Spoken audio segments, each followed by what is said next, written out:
आप देख रहे हैं आजाद बुल इंडिया का हेडलाइंस शो। आज है 20 फरवरी 2025। मैं हूं आदिल खान आजाद।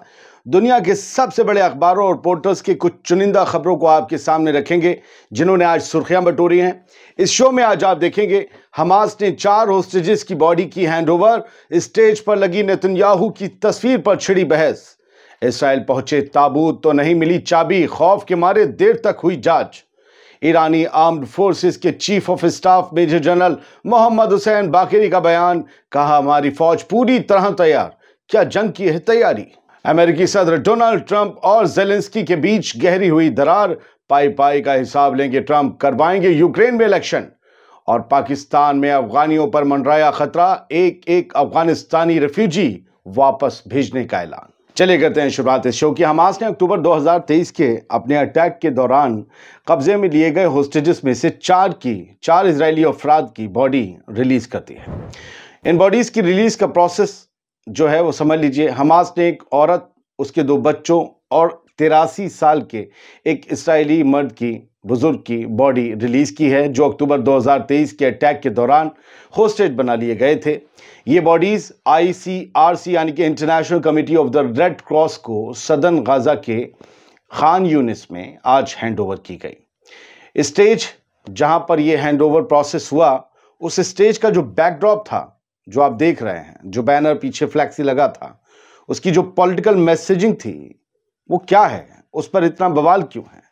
अल जजीरा के मुताबिक स्टेज के बैकड्रॉप पर एक बड़ा सा पोस्टर लगाया गया था जिसमें इस्राएली प्राइम मिनिस्टर बेंजामिन नेतन्याहू को वैम्पायरिक फैंग्स यानी कि वैम्पायर वाला, जो वैम्पायर होता नहीं, बड़े बड़े दांतों वाला, खून चूसने वाला, और खून भरी शक्ल में उन्हें दिखाया गया था, उन दांतों और खून भरी शक्ल में।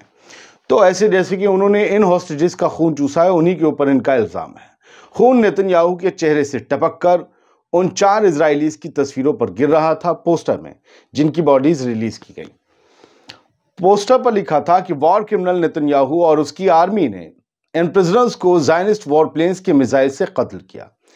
इस खबर को इजरायली मीडिया ने भी लिया और उन्होंने कहा कि एक ये बड़ा खतरनाक प्रोपेगेंडा है हमास की तरफ से, जो ये स्टैब्लिश करने की कोशिश है कि होस्टेजेस को उसने नहीं बल्कि IDF ने ही मारा है।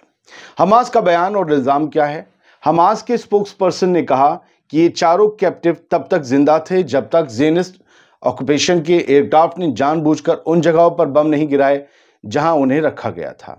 हमास ने एक स्टेटमेंट में कहा कि उन्होंने ऑक्यूपेशन प्रिजनर्स की जान बचाने की कोशिश की, जो हो सका उन्हें दिया और इंसानियत के साथ उन्हें ट्रीट भी किया, मगर उनकी अपनी फौज ने उन्हें उनके कैप्टर्स के साथ, यानी जिन्होंने उन्हें वहां पर अगवा करके या होस्टेज बना के रखा होता हमास के लड़ाके, उनके साथ इन हॉस्टेजेस को भी मार दिया।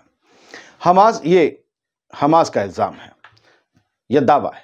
हमास ने नेतन्याहू को जिम्मेदार ठहराते हुए कहा कि क्रिमिनल नेतन्याहू आज अपने प्रिजनर्स की बॉडीज पर आंसू बहा रहा है जो अब कॉफिन्स में वापस आए हैं ताकि अपनी आवाम के सामने अपनी जिम्मेदारी से भाग सके।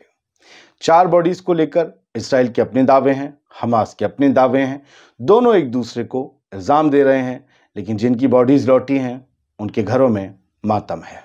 अब दूसरी खबर इसी सिलसिले में, Israeli prime minister Benjamin Netanyahu के ऑफिस ने यह अनाउंसमेंट किया है कि IDF और शिन बेत ने रेड क्रॉस से 4 इजरायली हॉस्टेजेस के कॉफिन्स रिसीव कर लिए हैं, यानी कि ये इसराइल पहुंच गए हैं। हॉस्टेजेस की पहचान हेल्थ मिनिस्ट्री के Abu Kabir national centre of forensic medicine में की जाएगी। पहचान के बाद उनकी फैमिलीज को ऑफिशियल नोटिफिकेशन दे दिया जाएगा कि हाँ, ये वही हैं जिनके बारे में हमें इंफॉर्मेशन थी, इनकी टेस्ट से इनकी शिनाख्त हो गई है। प्राइम मिनिस्टर ऑफिस ने कंफर्म किया है कि फैमिलीज को ऑलरेडी इन्फॉर्म कर दिया गया है और उनका कहना है कि हमारे दिल इस मुश्किल वक्त में उनके साथ हैं और ये इस कॉन्फ्लिक्ट का एक और दर्द भरा मोमेंट है। अब इसी सिलसिले में एक तीसरी खबर देखिए। जब होस्टेजेस के ताबूत, कास्केट इजराइल पहुंच गए तो अजीब सी सिचुएशन खड़ी हो गई जिसमें डर और खौफ की झलक साफ देखी गई, एहतियात भी कह सकते हैं। द टाइम्स ऑफ इजराइल के मुताबिक इजरायली डिफेंस फोर्सेस ने गजा स्ट्रिप से आए 4 कास्केट्स यानी ताबूत रिसीव तो कर लिए, लेकिन सिक्योरिटी कंसर्न्स के मद्देनजर IDF ने इन्हें काफी देर तक चेक किया। IDF को शक था कि ये कोई बूबी ट्रैप ना हो, यानी IDF को डर था कि हमास ने ताबूत में बम वगैरह लगाकर ना भेज दिया हो ताकि कोई धमाका हो जाए और बहुत से लोगों को नुकसान हो जाए। इजरायली मीडिया रिपोर्ट्स के मुताबिक ये कास्केट लॉक थे, यानी इनमें ताला लगा हुआ था और हमास की तरफ से इन्हें खोलने की कोई चाबी नहीं दी गई थी। इस वजह से काफी देर तक अफरा तफरी भी रही। अब बात इजराइल की ही, लेकिन इस मामले से अलग। मैतुला इजरायली कब्जे वाले नॉर्दर्न रीजन का एक सेटलमेंट है, जहां के सेटलर्स अब वापस जाने से इनकार कर रहे हैं। वजह, जंग के दौरान हिजबुल्लाह के हमलों से 70% घर यहां पर तबाह हो चुके हैं और सिक्योरिटी हालात अभी भी खतरनाक हैं। जाहिर सी बात है, इतना बड़ा मिलिट्री तामझाम होने के बाद भी आम इसराइली डरे हुए हैं, क्योंकि उन्हें असलियत पता है। अल-मायदीन की रिपोर्ट के मुताबिक सेटलर्स ने इस्राएली सुप्रीम कोर्ट में एक पिटीशन फाइल की है, जिसमें उन्होंने डिमांड की है कि उन्हें वापस जाने का हुक्म न दिया जाए अपने सेटलमेंट्स में, क्योंकि वहां तो रहने लायक कुछ है ही नहीं। अब डोनाल्ड ट्रंप ये ना कह दें कि चलो मैतुला भी खाली करो, हम उसे कब्जाएंगे, रिवेरा ऑफ इसराइल बनाएंगे। खैर, सेटलमेंट काउंसिल के हेड डेविड अज़ौले का कहना है कि हुकूमत का ये फैसला बिल्कुल गैर मुनासिब है, क्योंकि मैतुला रहने के काबिल नहीं है। पिटीशन में यह भी कहा गया है कि लोगों के घर, स्कूल और काम की जगह अब भी डैमेज हैं और अभी वापस जाना उनके लिए और नया खतरा होगा। इस्राएली मीडिया रिपोर्ट्स के मुताबिक मैतुला पर जंग के दौरान 2200 से ज्यादा रॉकेट्स और मिसाइल्स फायर की गई थीं, जिसकी वजह से इंफ्रास्ट्रक्चर लगभग खत्म हो गया है। अब देखना यह है कि इजरायली सुप्रीम कोर्ट इस पिटीशन पर क्या फैसला देती है और सेटलर्स को उनके मुतालबात का क्या जवाब मिलता है। अगली बड़ी खबर ईरान से है। ईरान की आर्म फोर्सेस की तैयारी और जनरल बाकेरी की इसराइल को दी गई वार्निंग, इस पूरी खबर में आपको समझ में आ जाएगी। ईरानियन आर्म फोर्सेस के chief of staff major general Mohammad Hossein Bagheri ने कहा है कि ईरान की फौज मुकम्मल रेडीनेस पर है और किसी भी दुश्मन की हरकत का मुनासिब जवाब दिया जाएगा।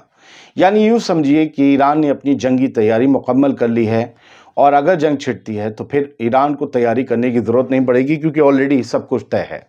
उन्होंने इसराइली रिजीम और उसके सपोर्टर्स को वार्निंग दी कि अगर ईरान की सिक्योरिटी को कोई भी खतरा होता है तो उसके नतीजे बहुत संगीन होंगे। इस बयान में ज़ायनिस्ट रिजीम के लिए क्या खतरों के क्या सिग्नल है वो समझ लीजिए। जनरल बाकेरी ने कहा कि अगर दुश्मन कोई गलती करता है तो ज़ायनिस्ट रिजीम का अमन और जो लोग उसकी मदद और मिलिट्री प्लानिंग में शामिल होंगे उनका भी सुकून खतरे में पड़ जाएगा। ये बयान IRGC की ग्राउंड फोर्सेस की मिलिट्री ड्रिल्स पैगंबर आजम 19 के दौरान दिया गया। जनरल बाकेरी ने दावा किया कि ईरान का air defence system top condition में है और अगर कभी माइनर डैमेज हुआ भी हो तो उसे फौरन रिपेयर कर दिया गया।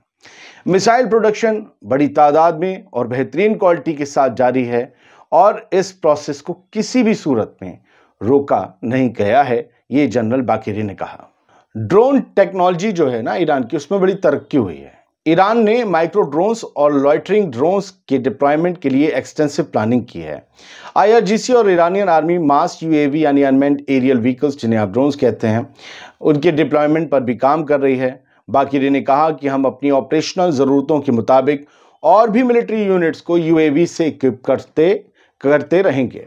आगे क्या हो सकता है, ये जो तैयारियां चल रही ईरान की और जनरल बाकेरी का चीफ ऑफ स्टाफ का बयान है, हल्के पुल्के आदमी का भी नहीं, ये जो बयान है क्या हो सकता है। ये स्टेटमेंट इसराइल और ईरान के दरमियान बढ़ती हुई टेंशन्स को रिफ्लेक्ट करते हैं।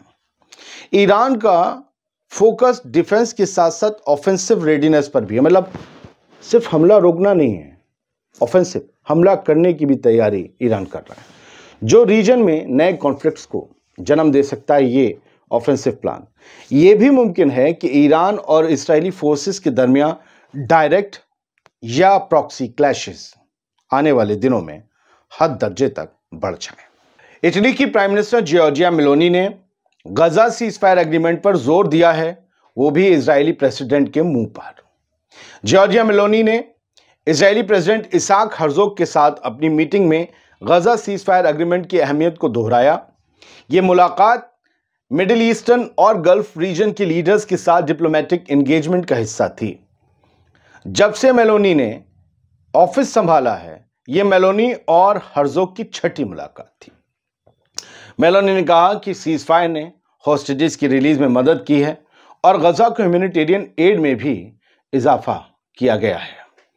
उन्होंने कहा कि इटली अपने फूड फॉर गजा इनिशिएटिव के जरिए गजा को ह्यूमैनिटेरियन एड में लीडिंग कंट्रीब्यूटर है, ये उनका दावा है। इस मुलाकात के दौरान मेलानी ने इटली के उस कमिटमेंट का भी दोबारा जिक्र किया जो गजा की स्टेबलाइजेशन और रिकंस्ट्रक्शन के लिए है, यानी दोबारा गजा की तामीर के लिए। उन्होंने कहा कि जस्ट और लास्टिंग पीस के लिए पॉलिटिकल होराइजन की ज़रूरत है जो रीजन में अमन का सबब बन सके। मतलब यूँ समझिए कि परमानेंट पीस बहुत ज़रूरी है, और ये सब कुछ इजरायली प्रेसिडेंट के मुंह पर कहा जा रहा था, जिनका ये मौक़िफ़ है कि एक एक गज़ा के बाशिंदे को गज़ा से बाहर भेज दिया जाए, गज़ा को कब्ज़ा लिया जाए, वहाँ पर ट्रंप के मुताबिक काम किया जाए, सेटलमेंट्स भी बनाए जाएँ। लेकिन ठीक है, कोई बात नहीं, बढ़ते आगे। वेस्ट बैंक की बात किए रहते हैं। इजरायली फोर्सेस ने 3 फ़लस्तीनियों को गोली मारी या ड्रोन अटैक किया वेस्ट बैंक में, और वेस्ट बैंक के रिफ्यूजी कैंप में लगातार इजरायली ऑपरेशन जारी हैं। इनमें 3 और फ़लस्तीनियों की जान गई है, और अभी तक जो भी वेस्ट बैंक में ऑपरेशन शुरू हुए हैं पिछले कुछ दिनों में, उसमें टोटल जान गंवाने वाले फ़लस्तीनियों की तादाद बढ़कर 59 हो गई है। इसराइल का ये कहना है कि तमाम रेजिस्टेंस मूवमेंट के लोग हैं जिन्हें इसराइल टेररिस्ट कहता है, हम उन्हें निशाना बना रहे हैं, जबकि फ़लस्तीनियों का ये कहना है कि रेजिस्टेंस मूवमेंट के लोग बहुत कम हैं, ज़्यादातर आम लोग हैं जिन्हें मारा जा रहा है, जिनमें बच्चे और ज़ईफ़ भी शामिल हैं। खैर, बढ़ते हैं आगे। पाकिस्तान में रहने वाले अफ़गानिस्तानियों के लिए एक बुरी खबर है। पाकिस्तान ने यह फैसला कर लिया है कि अफ़गानिस्तानी रिफ्यूजीज़, चाहे उनका स्टेटस कोई भी हो, उन सबको वापस अफ़गानिस्तान भेजा जाएगा। स्टेटस से मतलब है कि उनके पास परमानेंट रेजिडेंसी परमिट हो या रिफ्यूजी परमिट हो, कुछ भी हो, कागज़ पत्तर हो या ना हो, सबको वापस भेजा जाएगा, क्योंकि पाकिस्तान के अंदर कुछ टेररिस्ट हमले हो रहे हैं लगातार, और उनके लिंक अफ़गानी रिफ्यूजीज़ से जुड़ रहे हैं।